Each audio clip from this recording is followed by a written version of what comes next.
Hindi ko na ano.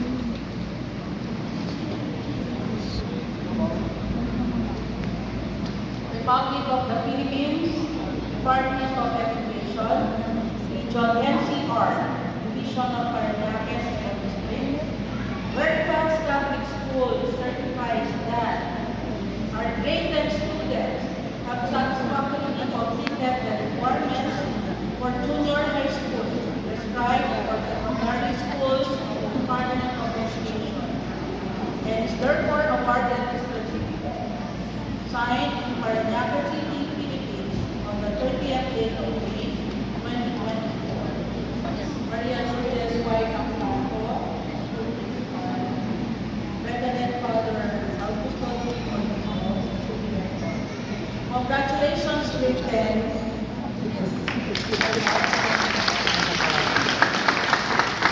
Thank you, Miss Emily.